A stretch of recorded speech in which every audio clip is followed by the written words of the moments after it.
Thank you so much for the warm introduction and the invitation, and also to the Buttedahl family for their generous contributions. It's wonderful to hear about their stories. And I also wanted to recognize on the territories of the Musqueam peoples and the important role that post-secondary institutions have in the Truth and Reconciliation Commission's calls to action. My family comes from what is today Pakistan.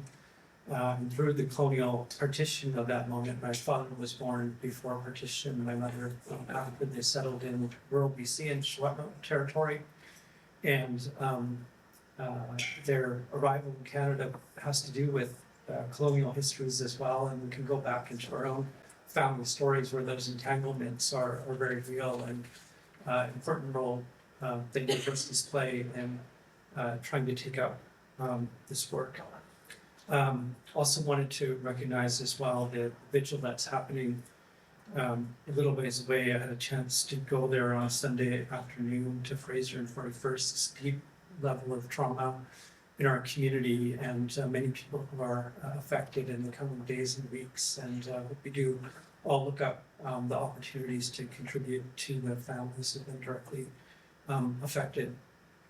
I'm kind of really working through with this talk, really the beginning stages of some notes to reflect back on some time spent working in community engagement, most recently in SFU's Van City Office of Community Engagement, but also have a history going back to UBC in the late 90s with the Humanities 101 program. So it's going to be partly talking broadly with some maybe unconsidered notes as of yet, but also some storytelling and things that I'm trying to think through. I'm going to read just a little bit from a note we posted when the closure of our office happened in announcement of the closure in January 22. The office was closed in February. It said, on behalf of SFU's Van City Office of Community Engagement, we wanted to take the time to say that we've been overwhelmed and deeply touched by the voices of love, solidarity, and support that have been shared since the announcement of the closure of our office. It's been truly overwhelming, particularly in these troubled and polarizing political times. It's meant that our work mattered to so many people inside and outside of the university in a way that took seriously the challenge of what it means to be a public university today, embedded and accountable to the diverse communities it's located within. And we thank a number of our community partners and people and students who worked in the office, but at the very end, it ends with thank you from the bottom of our hearts for your love, trust, generosity, and solidarity for the past 14 years. Jerry Zaslav, one of the original 1965 faculty members, used to always ask us to return to a larger question that is always of its time. We now leave it with all of you to take on. What kind of university do we want? Jerry was a very special person to many of us at SFU. He passed away just a few years ago in his late 80s, but he had a front row seat to the kind of long moment of the university, and whether he was talking about specifically utopian notions at SFU, we could put in place any type of university in terms of larger aspirational public goals. And so that's where the title of this talk comes from. I'm going to speak a bit about Jerry as well. This talk, I want to talk to you this afternoon about the role of the public university and its relationship to community. And it really requires a collective approach that will require many hands, many minds, many perspectives from the diverse group of people who do this work. And certainly, it's not just here in Vancouver, but the conversations that happen across the field. The many times I've had a chance to meet with colleagues, whether it's in Saskatoon or Montreal or in other places, the challenges of working to do this work inside of institutions. There's so many similarities about what gets stuck in the way. I want you to join me in reimagining the role of the public university, precisely because we live in a time of disorienting flux. The university not as an internally facing, isolated site, but as a reinvigorated site of potential community solidarity through the work of teaching, learning, research, and partnership. I'd argue that this very community solidarity and social infrastructure that is necessary today to prevent the decaying of institutions in this highly polarized time is essential to creating the outlines of a way forward. A promise that if we do not fight to fulfill a larger purpose of the university, will continue to recede into irrelevance, or worse, it will over time become part of the problem today. The university itself could end up lacking public support as a public institution. We're in a challenging time today about the very viability of democracy itself, given all of the challenges being posed. Colleagues across the country who do this work in that interstitial space between university and community are in vulnerable contexts. Nowhere today in the Canadian context is this work safe from the potential of budget cuts, particularly where it's not seen to be part of the core mission of the university. There's an uneven understanding of where this work comes from or the kinds of resources and time that it requires to do this work. And in a world where the closures of thought are all around us, the radicalism of holding space and imagining otherwise is fundamental to breaking the impasses that hover around us. When the ground beneath our feet shifts so rapidly, the contemporary disorientation can bewilder, immobilize, paralyze our capacity to both think and intervene in the world. Just to see the pace of dizzying changes, distortions, erosions, ripping up of democratic processes south of the border and many other places internationally should give us all pause to reflect. This can indeed happen here more quickly than we think. These ideas don't just stop at the border, they land down in nefarious ways. It also shouldn't hinder us in looking at our own very serious structural problems that are already here and of our own making. There's no shortage of crises: the climate emergency, rising social inequality, authoritarianism, hardened borders. And yes, we live in the time of monsters, and as that overused quote oftentimes from Antonio Gramsci, that the old world is dying, the new world struggles to be born, now is the time of monsters. Or as Derrida once said, monsters cannot be announced. One cannot say, here are monsters, without immediately turning the monsters into pets. There's so many monsters today. It's kind of like a horror show, the world that we live in today, and what's being asked of public institutions to intervene in this space stretches and pulls them into hard questions about how to reorient our work today. This is an age where the democratic site of universities is unraveling globally, from the US to Turkey, Hungary, India, virtually everywhere in some form. Universities caving under the duress of government and political pressure. There are invented moral panics all around us, accelerated by digital technologies and populist politics. And in some sense, we're just at the beginning of a long fight to reimagine public institutions to be more durable and responsive in these coarse and hardened times. The dislocating impacts of globalization on local economies and diminishing fiscal capacities of government have contributed to a stark decline in social infrastructure and a rise in social inequality. At a time when universities are uniquely positioned to accelerate and scale their societal contributions by going deeper into community partnerships, there are calls to get back to the core work of universities, to restore their academic mission and focus on the nuts and bolts of teaching and research. When I say what kind of university do we want, is also wrapped up in the larger question, what is the good life today?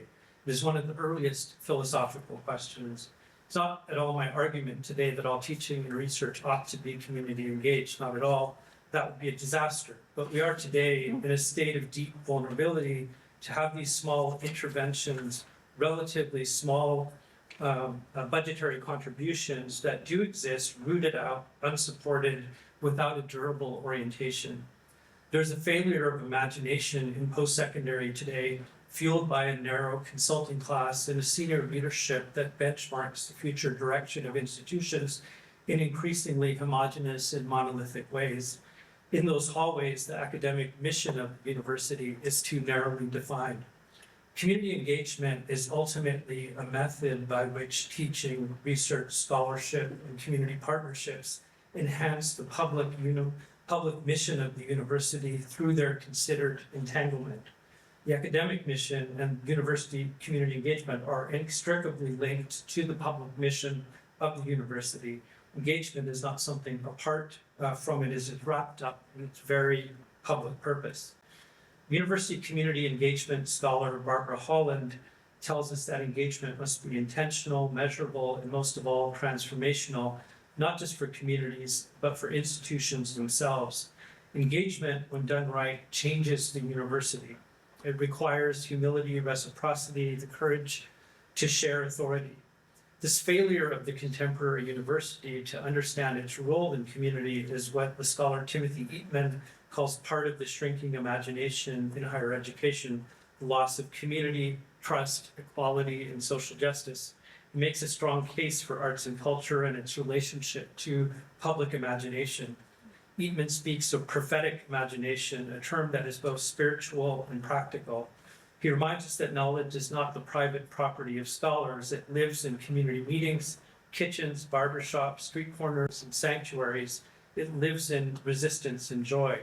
The academy might have rigorous scholarship, but the community has its own modes of rigor, its own processes of verification, knowledge production, and forms of critique. He writes in a forthcoming book that I have with my colleagues, Kari Grain and Stuart Points, who are here, a book on community engaged research that will be out with University of Toronto Press. I'm going to quote a little bit from the foreword. It is quite unfortunate that the dominant ethos of academia disdains the complexities, ambiguities, and especially the diversities of knowledge making that operate across community by promoting models that situate capital K knowledge as essentially located in university spaces. This is unequivocally not the case. The mythical notion that campus-based faculty make the most valuable or significant contributions to knowledge making through traditional research is a particularly acute expression of shrinking imagination. This observation is in no way intended to slight the power and promise of academia. Rather, it simply names an unfortunate reality. As a career academic, and this is him writing, I'm empowered by and proud of the training, experiences, and mentors that have nurtured me. There's much to be said for the rigors of close reading, critical thinking, and developing and executing innovative methodological approaches for gathering, analyzing, and disseminating data. Indeed, scholars who are traditionally trained have much to offer in the enterprise and knowledge building, but it is short-sighted to eclipse the ubiquity of knowledge through a hyper-focus on credentialization, as has been our tradition in the academy. This kind of small thinking is one window into the shrinking imagination. It serves the same myths that fuel pervasive anxieties about what knowledge making is and who is entitled to advance it, as well as the status and hierarchy politics that prop up the unhealthy and ultimately unproductive high anxiety ethos so prevalent within the academy. Shrinking imagination manifests when we allow our knowledge making energy to dissipate into stifling normative practices. It asserts a kind of nihilistic power when university-based researchers dismiss community-based and indigenous knowledges in either covert or clandestine ways, end quote. How can universities mobilize their public resources to support collective action for the common good? It's a question that community engagement practitioners, scholars, researchers hold as they do their work, to support a sustained call for a moral imagination to rethink and renew what is the role of the public university. How can the university use its resources and convening power for the public good, to give space to those on the peripheries and the margins, to give a venue and a space for communities to speak for themselves. Cornell West, who gave a moving speech at the Chan Center at the Edward Said Lecture last week, has a lot to say about the contemporary university. As a philosopher, public intellectual, and prophetic voice of democratic critique, offers a powerful lens through which to assess the contemporary university. For West, the university should be a sanctuary for paideia, the cultivation of critical consciousness, moral integrity, soulful sensibility. Yet the neoliberal university of today, commodified, corporatized, oftentimes betrays this calling. Shaped more by market metrics than moral visions, the academy has become, in West's term, a site of spiritual malnutrition and intellectual cowardice. At the heart of West's critique is this prophetic pragmatism, a tradition rooted in the Black radical tradition, Christian existentialism, and democratic socialism. He calls for a university grounded not merely in technical competence or elite specialization, but in courage, the courage to think critically, love deeply, and resist injustice boldly. He envisions a space where truth-telling is central, even and especially when it unsettles institutional power or disturbs the status quo. West decries the sleepwalking of many academics who, seduced by the processes of the internal workings of the university, lose sight of the university's vocation to serve the common good. He criticizes the increasing professionalization and specialization of knowledge, which often isolates scholars from the urgent social struggles outside their disciplines. For West, genuine intellectual work is never detached from suffering. It's always accountable to the voices of the marginalized, the oppressed, the wretched of the earth. In contrast, the neoliberal university promotes a narrow model of success, research productivity, grant acquisition, global rankings. The critical and prophetic function of the university, its ability to speak truth to power, to disrupt inherited hierarchies, to nourish public life, are weakened under such pressures. Cornel West isn't an anti-intellectual. He reveres the life of the mind, but insists that it must be wedded to love, justice, and struggle. The university, in his vision, must be a place where the fire of Socratic questioning meets the compassion of prophetic witness. It must be unafraid to offend polite sensibilities in the name of justice. It must ultimately teach us how to die, not in despair, but to the illusions of supremacy, comfort, and conformity that keep us from becoming fully human. Bell Hooks, the late feminist theorist, cultural critic, and educator, offered a searing and loving critique of the university rooted in a deep commitment to education as the practice of freedom. For Hooks, the university has long been a contested space, a site of both potential liberation and deep entrenchment in systems of domination. Her work urges us to see the university not simply as a neutral institution of knowledge transmission, but as a cultural site deeply implicated in the reproduction of patriarchy, white supremacy, capitalism, coloniality. At the center of Hooks' critique is her challenge to the banking model of education, a concept she builds on from Paulo Freire, wherein students are treated as passive recipients of information deposited by authoritative instructors. She opposes this model with her vision of engaged pedagogy, which demands vulnerability, reciprocity, commitment to the whole spirit. In Hooks' view, the university too often dismembers this wholeness, privileging intellect over feeling, abstraction over embodiment, and competition over connection. For Hooks, the university is frequently hostile to love, a word she deploys politically, not sentimentally. Love for her is the ethical ground of education, a radical act that insists on the humanity of students and teachers alike, yet in a system driven by neoliberal logics of standardization, the conditions for love and care are systematically eroded. Teaching becomes instrumental, learning becomes transactional, classrooms can become alienated. She's particularly incisive about the way race, gender, class operate within the academy. While universities often perform diversity, Hooks warns against confusing inclusion with liberation. Moreover, Hooks challenges the notion that scholarly rigor requires emotional detachment. She affirms instead that knowledge rooted in lived experience, feeling, and community has its own rigor, one that is often dismissed or devalued in dominant academic discourses.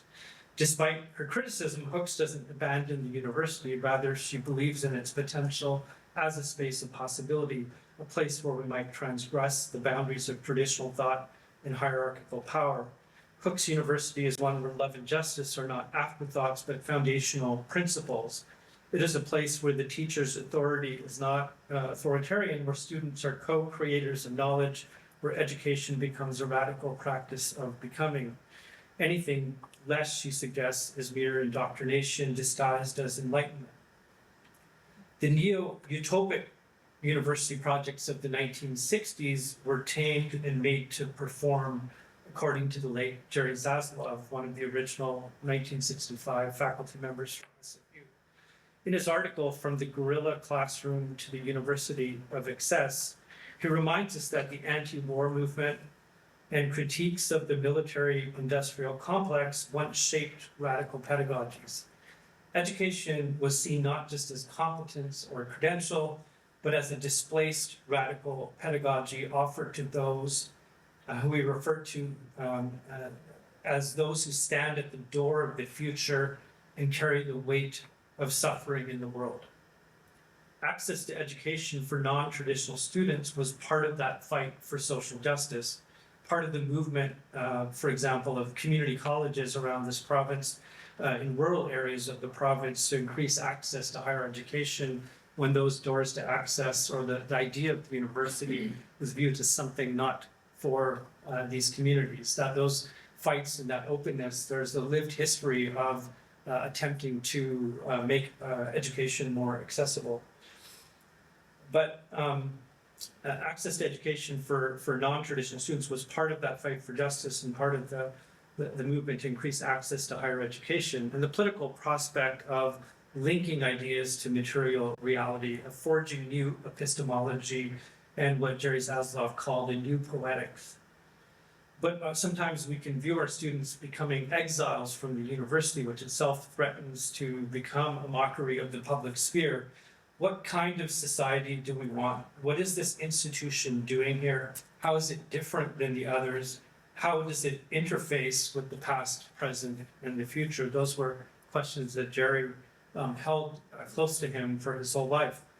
He writes, history operates behind our backs as the blind spot of forgetfulness inside of social movements. SFU's tragedy was believing it was the new, but those who mythologize the new often make a costume drama of the radical.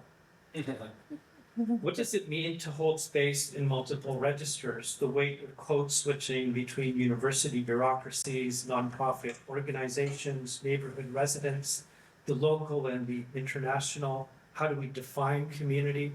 These are age-old questions, and the politics of mediation that this requires from faculty members, from community organizations interfacing with the community, those who work in these roles, in these interstitial spaces. There's almost too much being asked of them to create these spaces where we can function and work through all of the power relationships that entails.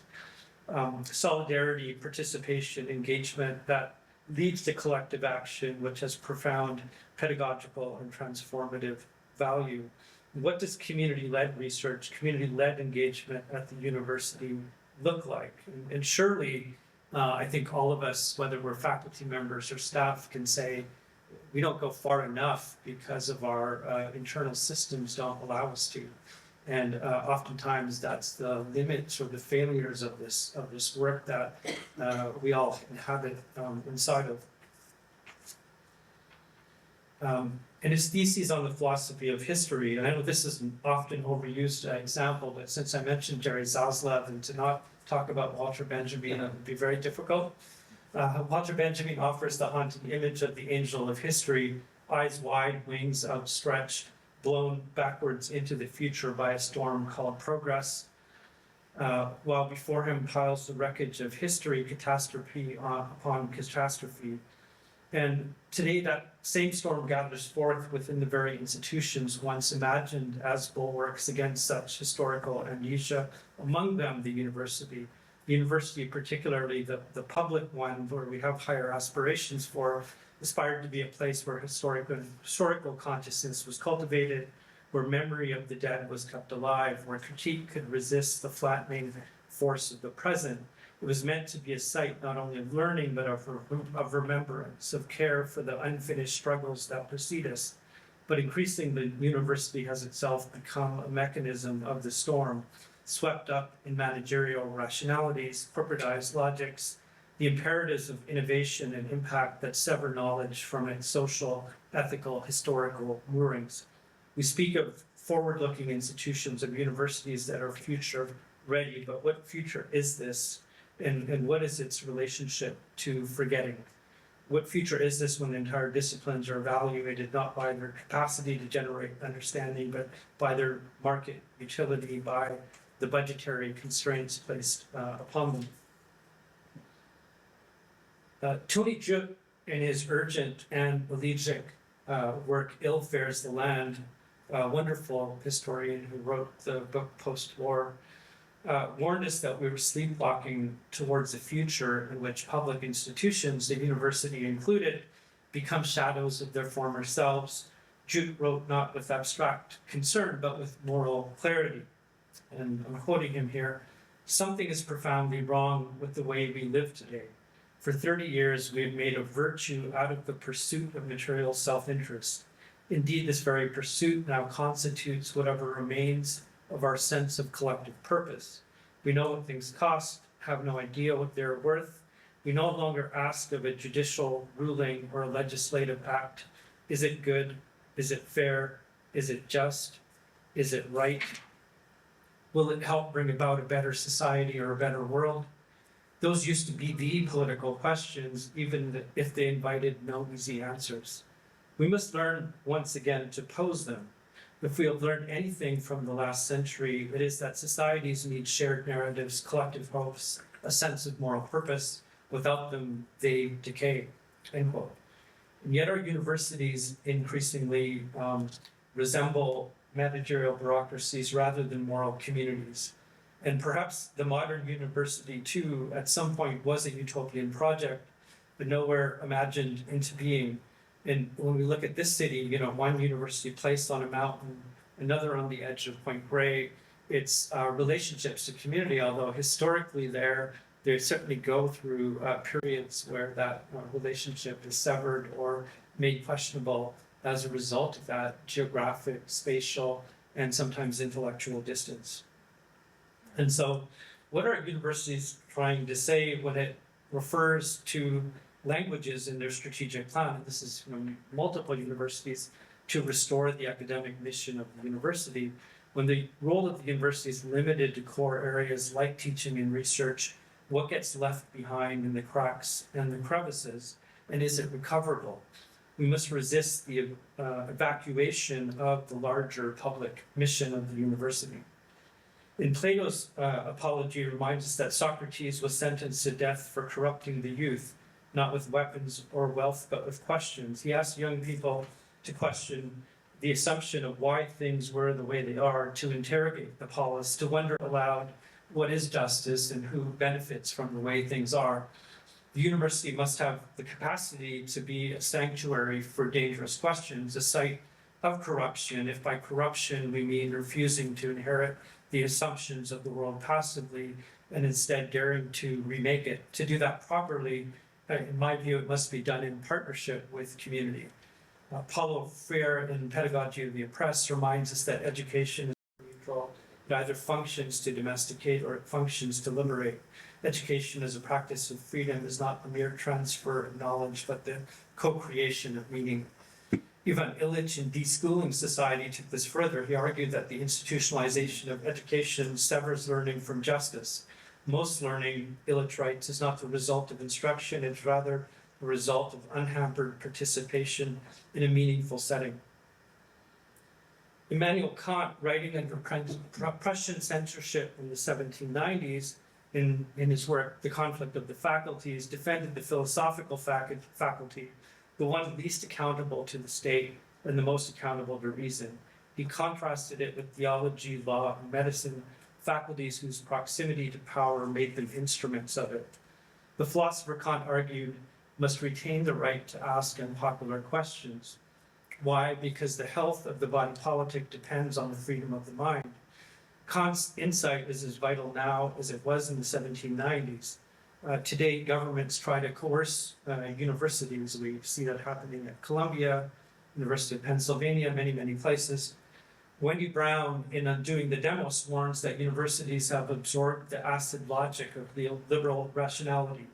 The idea of the university as a public good is being undone not only by austerity, but the very terms of reason that guide our institutions.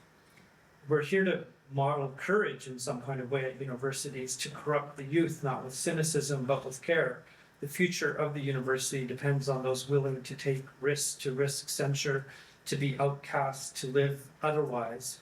And certainly we shouldn't mistake compliance for excellence. The future of the university depends on the willingness to trouble the waters. The university may not be saved in its current form, but it can be perhaps composted or turned over or some other way that we can sort of remake this place, because it still remains a site of possibility that it can become something, at least in the spaces that are created by people, something more tender, more porous, more just, more gentle, that in these acts of mediation between university and community, that search for porosity, these acts of smuggling things in and smuggling things out, can maintain a critical potency that new knowledge, learning, teaching, and research is produced. And that, to me, ultimately, community engagement, whatever forms it takes, whether it's community engaged teaching, community engaged research, or direct community partnerships that can then be brought into these broader questions. The idea of showing up in community without an agenda from the university is the basis point where relationships are being made. And I can certainly say from the work that I've done, if I started off that relationship to say, this relationship is based around a teaching or pedagogical piece or around research, I don't know if the relationship would have been the same. But to invite people into teaching and research after the time is taken with a relationship, it's a very different way of entering into the act of invitation itself, the act of hospitality. University at its best must be a site where such fidelity can be nurtured, a place not of repetition, but of rupture. What new subjects might emerge if the university dared to hold open its institutional wounds without rushing to suture them with platitudes or policy? What if the university could become a site where the courage to think critically was not dismissed or censured, but encouraged as vital? Infidelity to the real, the difficult, the fractured, the unresolvable. We might not build a university that does not mirror the world as it is, but strains toward a world working and entangled in the process of a justice to come. I'm going to veer off speaking notes for a bit, just to share a few stories, because I think what I have to share, more so than academic or theoretical interventions at the university, is a kind of or maybe a brief instantaneous reflection from being inside of this work. I haven't had the time or the space to write it down or to think it through, and so I'm going to share a few pieces. My first entanglement between university and community began in the late 90s here at UBC. Shortly after being in the student union, I was working here, and with my friend Alison Dunnett, we had read an article in Harper's Magazine, article written by Earl Shores, who started a program in New York called the Clemente Course. And we began a process to try to find some funding. There was some money at the student union. I think we got a grant of about $15,000. We had some relationships in the downtown side, but for the most part, we didn't know what we were doing. We were pretty clueless. We made a lot of mistakes.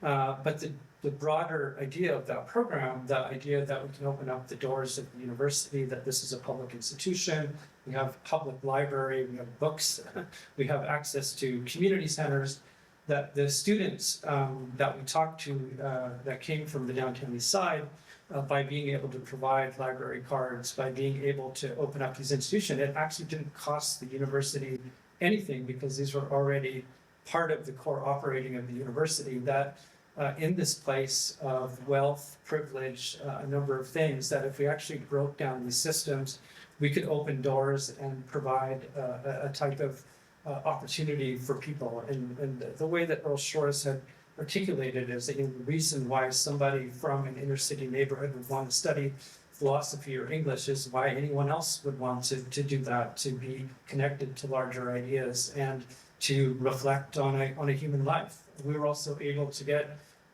free access to the Vancouver Art Gallery, to go to the opera, all of the people who opened the doors once these spaces were opened up. And it's wonderful that the university structured that program. It still continues on this day. But in terms of the process of trying to work through the systems of all the reasons why we couldn't do it were much longer than the reasons why we could.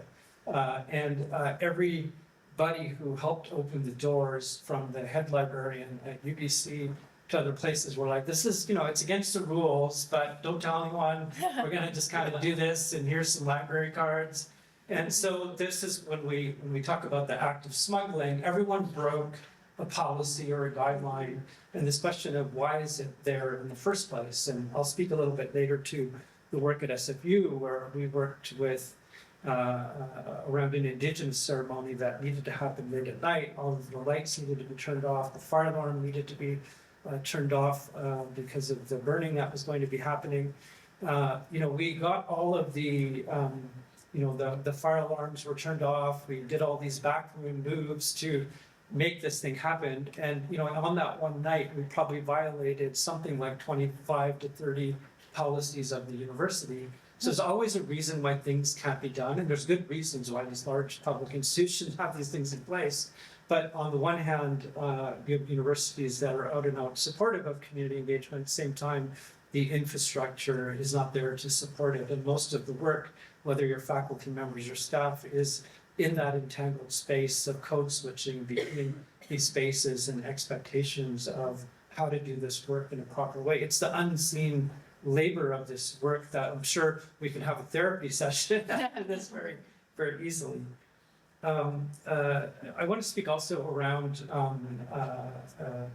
other aspects of being able to work in government spaces as well, that without doing the community work that came from these spaces, I wouldn't have had the same type of experience of being able to work inside of government. I worked on the Vancouver Agreement, which was an agreement between 3 levels of government, health authority, and police. And that was going to community meetings at a time when harm reduction initiatives were coming forward, at a time when they were deeply unpopular. This is before the supervised induction site was opened up. We had over 500 people dying from drug overdose deaths at the time, and it's far more now with the fentanyl contamination situation. But in terms of the kind of grassroots public education that it takes to move the dial on an idea like harm reduction, which at the time there's 20 to 30% public support, and over time, working with media and communication and university researchers were doing those forms of community engaged research, we were actually able to do public campaigns that moved public support to 70 or 80%. It was the work of a lot of people. So I saw firsthand those university researchers that were working what we might today call knowledge mobilization, that were taking that work on the ground, working closely with community and figuring out, because ultimately this work, when you're trying to change policy or systems, ultimately it's a confrontation with power at some point, and that power has to be moved in various ways. And it requires a lot of hands, a lot of thinking, a lot of forms of knowledge that can allow it to move. And so I value community engaged research precisely because I've seen it have an impact on the ground in a real way in policy. I'm going to talk a little bit as well because of the work of the Buttedahls in international work and others. Around community building as well. I've had the opportunity to work in coalition groups, which has been a fascinating way to work across different disciplines and different groups and ways of working. With the BC Health Coalition, I worked with labor unions, community organizations, senior organizations to push back against privatization of public health care and seniors activity. Once again, without the engaged work of researchers, we wouldn't have had the policy frameworks in place to push government to make changes. Additionally, the Impact on Communities Coalition, which was set up around the Olympic period. I see Rob Van Weinsberg here, did a lot of work at UBC. It was a way for community groups who were really threatened with having their funding cut if they were too critical of the Olympics because we're in a particular public atmosphere. We were able to create a kind of rump group that didn't exist as a nonprofit. It was a paper group, but it allowed us to do press conferences. It allowed us to go forward in a more rigorous and critical way into the public sphere in a way that we couldn't have retribution or a funding cut because we didn't have any. And it allowed, in the work of university researchers with SSHRC grants and other places, we could actually work in collaboration in a really important way. When the public sphere had become so constricted in the city, there wasn't newspapers or others or foundations that were willing to look at our work in quite the way that was allowed during that time period. I'm going to speak a little bit to the work of SFU's Vancity Office of Community Engagement for the past 14 years. And that project started when the School for Contemporary Arts at Woodward's moved from Burnaby Mountain into the Woodward's complex, which is a mixed-use development of condominiums and social housing, Linden Bruggs, Nesters. It was a major redevelopment project for those of you who lived in the city. It sat empty from 1993 to 2010. And it was a very polarizing project because for some people it represented a model mixed-use development. For other people, it was the beachhead of gentrification. And so being hired into the position of community engagement, you're kind of a diplomat for the institution. It's a very problematic role in many contexts. But when we went out and spoke with community, they needed spaces to have public talks around overdose deaths, around homelessness, around addiction. And it was our capacity to provide space for community groups to have their own conversations was the value that we could provide. We had mechanisms where we were able to do that. We had access to a 350-seat cinema. Being an art school, we had arts and cultural organizations that had major barriers to accessing space. And so we were able to partner with the Heart of the City Festival, many organizations. And so that work of being able to take these relationships that had been built up over a decade into the institution where there was already a high level of trust allowed us to open up these spaces in a way that I think was meaningful for the community organizations involved. I'm just going to, I have a few pieces there. You know, one of the things is, of course, hiring students who came from different faculties into the work, and for many of them who were just completing their undergrad or master's degree, to be able to work directly with community meant that it's a really transformational experience. If someone comes out of urban studies or School for Contemporary Arts to be working directly with people in the neighborhood or different community groups, it's part of a pedagogical space that was opened up. We did for the past 14 years worked with Russell Wallace, Lil Watts singer and drummer, Real Causes, longtime partner Megaphone, the local street newspaper. We did a community journalism program for the past 14 years, and their Voices of the Street anthology. We do a launch with them every year. And we've also done a podcasting project, which was led by them, where our staffing provided support around producing episodes. These all sit within the archive as well at SFU.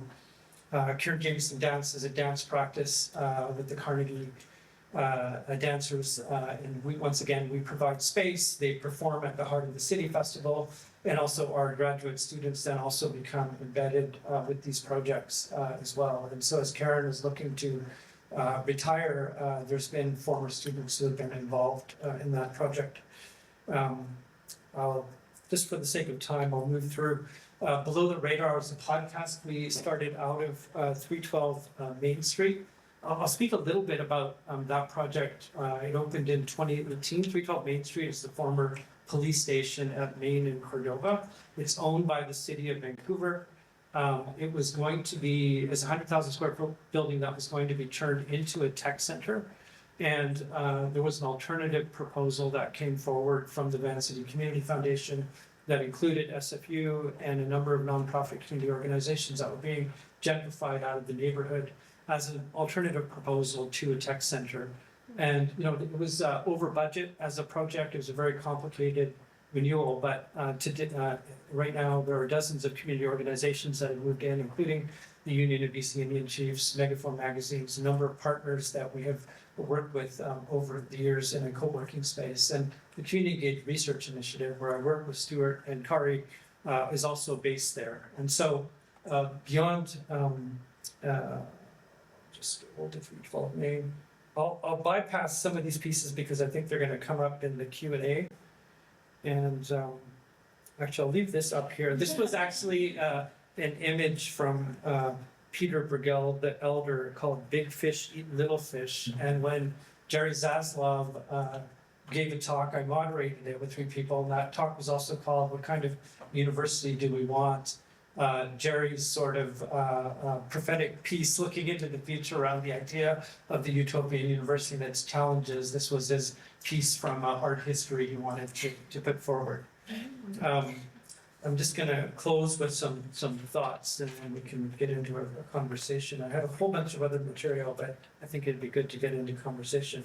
In defending the university as an infrastructure in support of the public good, critical inquiry, and community and planetary entanglement, we've insisted that it must remain a space of becoming, particularly in its co-production of knowledge with community, not a fortress protecting ossified knowledge, but a fugitive clearing where new ways of thinking, learning, and being together can take root. The university at its most vital is not a disciplinary factory, but a space of refusal, resistance, renewal, a gathering where imagination is trained not merely to reproduce the world, but with the capacity to refigure it otherwise. At this moment, when institutions face mounting pressures to contain costs, specialize, and serve immediate and often narrow interests, we must reclaim the university as a space that resists instrumentalization.